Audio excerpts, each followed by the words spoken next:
Lendavski občinski svet je na petkovi izredni seji sprejemal sklep o začetku priprave občinskega prostorskega načrta za rastlinjake, ki jih želi v bližini poslovne cone v Lendavi postaviti avstrijsko podjetje Hernet Gartenbau. Projekt predvideva izgradnjo rastlinjakov in logističnega centra na območju Trimlinov pri Lendavi. Koordinator projekta, lendavski podžupan Stanko Gjerkeš, je zadovoljen. Ja, gre za gradnjo rastlinjakov in logističnega centra na površini 40 hektarjev. Pomeni, da gre za velik projekt in je ocenjena vrednost tega projekta na 75 milijonov evrov, kar pomeni, da je tudi iz tega finančnega vidika to kar velik projekt. Kaj bi to pomenilo za občino Lendavo? V tem projektu je napisano, da bi investitor zaposlil okrog 600 ljudi, kar pomeni za našo občino oziroma za Pomurje kar velik prispevek pri zmanjšanju števila nezaposlenih. Rekli ste, da bo gojil rože. Rože za koga oziroma kaj? Je tu še kakšno podjetje vključeno? Ja, investitor ima seveda partnerja in po njegovih zagotovilih ima tudi zagotovljen odkup za daljše časovno obdobje.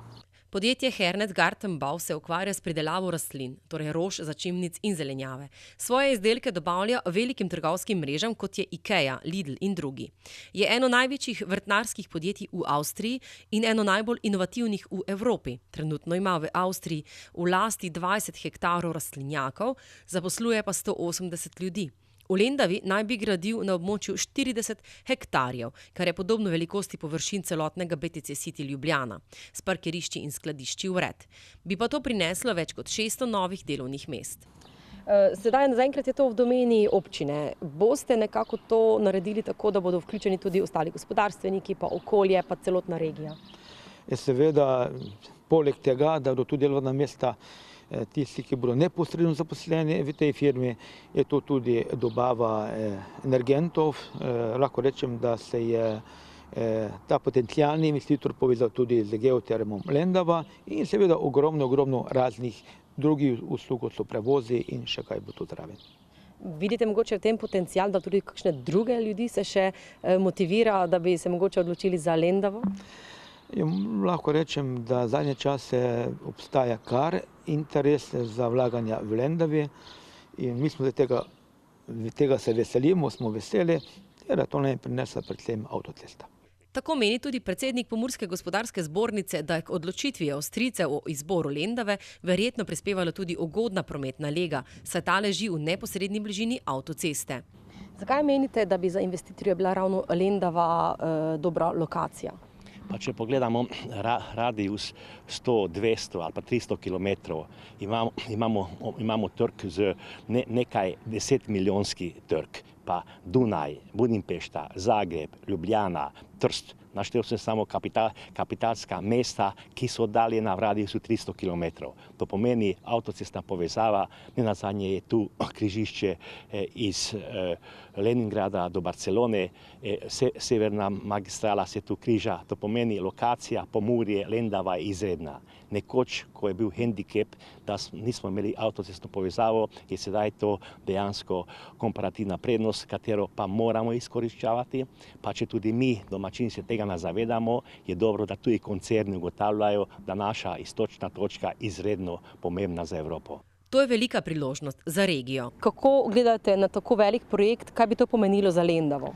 Najprej bi želel izpostaviti, da v ta projekt nismo vključeni gospodarstveniki, prav tako ne Pomurska gospodarska zbornica, vendar projekt poznamo iz medijev pa od drugih virov. Sigurno je za Lendavo, kjer je stopnja brezposelnosti izredno velika, vsako novo delovno mesto izrednega pomena. Če pa govorimo o investiciji, ki bo zagotavljala par sto novih delovnih mest, je to kapitalskega pomena.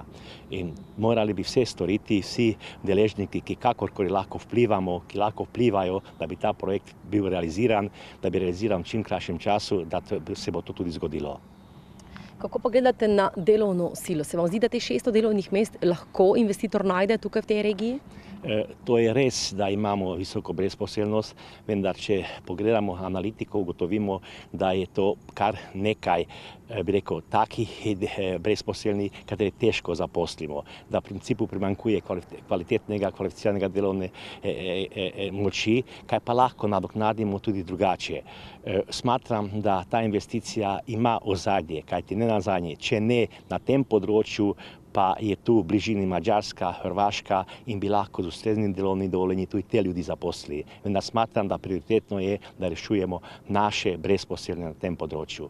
Poleg avtocestne mreže je pri izboru lokacije pomembno vlogo igrala tudi bližina plinskega omrežja ter geotermalne vrtine. Tako se je k projektu že pridružila družba Petrol Geoterm. Je pa potrebno, da se vsi zavedamo pomena takšne investicije, še pripomni Sobočan. Bi se lahko projekt v kakšni fazi tudi obrnil tako, da tega tukaj ne bi bilo, se vam zdi, da bi bilo? Pa mislim, da je to v veliki meri odvisno od investitorja. Ta pa preden da neko informacijo v medije, da se pogovarja, je že sigurno prečekiral ostale lokacije. Mogoče je še kakšna alternativa, samo mislim, da je lokacija ta prava, lahko se pa zgodi, da do nečesa ne bi prišlo. Upam, da ne bo se dogajalo to, kot navadno pri nekih velikih investicijah v Sloveniji, da se najdejo neki, ki najdejo 10 razlogov, da bodo proti razne privatne iniciative. Kajti želim izpostaviti, da gospodarstvo, nova delovna mesta je tisti multiplikator, ki lahko zažene zdravstvo, izobraževanje, kulturo, zaščito narave in podobno. S katerim projektom v Pomurju bi lahko primerjali sedaj ta začetni projekt? Pa sigurno je to, če govorimo o 500-600 delovnih mest, je nedolgo tega je izgradnja logističnega centra v Lendavi, ki je gradil Novartis, ki razmišlja o povečanju kapacitet na tej lokaciji, oziroma vsaka taka investicija, ki zagotavlja več delovnih mest. Nekaj let nazaj je to bil boom Kartagove Odrantce, se dogaja Ksal v Murski Soboti, in pa bi še lahko človek nekaj našel. Začetek gradnje v Lendavi je predviden že letos septembra, dokončanje prve gradne faze pa januarja 2019.